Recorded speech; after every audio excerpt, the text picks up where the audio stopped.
Daily Manna from the Torah by Dr. Ketriel Blad. Shalom friends, and welcome to the fourth Aliyah of Parashat Tavoh, When You Come.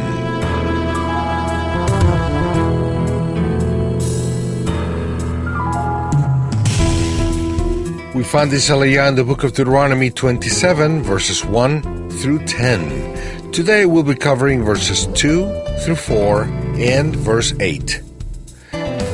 And it shall be on the day when you cross over the Jordan, that the land which the Lord your God is giving you, that you shall set up for yourselves large stones and whitewash them with lime.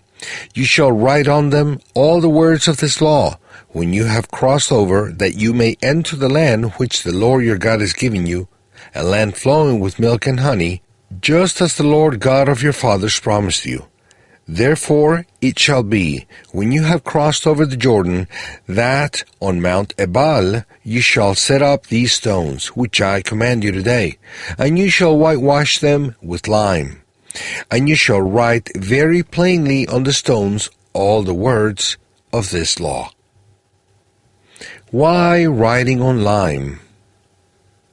The Eternal commands the sons of Israel twice to set up stones in the promised land and whitewash them with lime, then to write on them the words of the Torah clearly. I won't deal here with the different commentaries on how and where those stones were erected. I just want to point out the Hebrew word translated as lime, sid. Lime or plaster was used to cover the stones in order to be able to write on them easily and quickly. Writing on plaster is much easier than writing on stone. However, some questions arise. Why would the Eternal want them to write on a material that wouldn't resist time passing as much as stone? Wouldn't the letters of the Torah be erased with time? Why wouldn't the Eternal want them to write directly on the stone? An answer could be that they wouldn't have enough time to write on the stone, but I don't think that's a valid enough answer. How wouldn't they have time to write such an important thing? It's obvious that the Eternal didn't want them to write on the stone, but that the people would learn to copy the text from copyist to copyist and keep the oral tradition of its interpretation.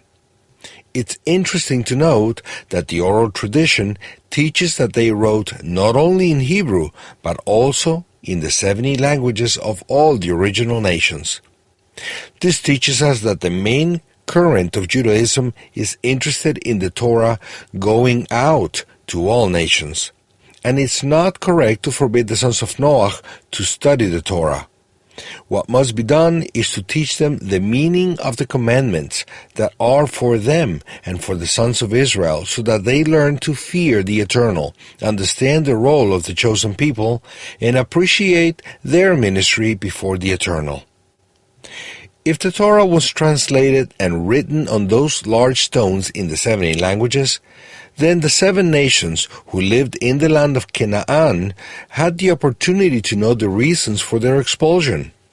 Besides, all the other nations could have sent scribes to make a copy of the Torah and find out what the Eternal had said and done, and thus learn about the commandments for the sons of Israel and for the rest of the world. Another important reason for which I think they had to write the Torah on stones is that the conquered land had to be subject to the words of the Torah. The Torah was written to be lived in the land of the promise, and by writing it on natural elements of the land, a proclamation was sent to heaven and earth. Now the Torah of the Eternal is what rules this country.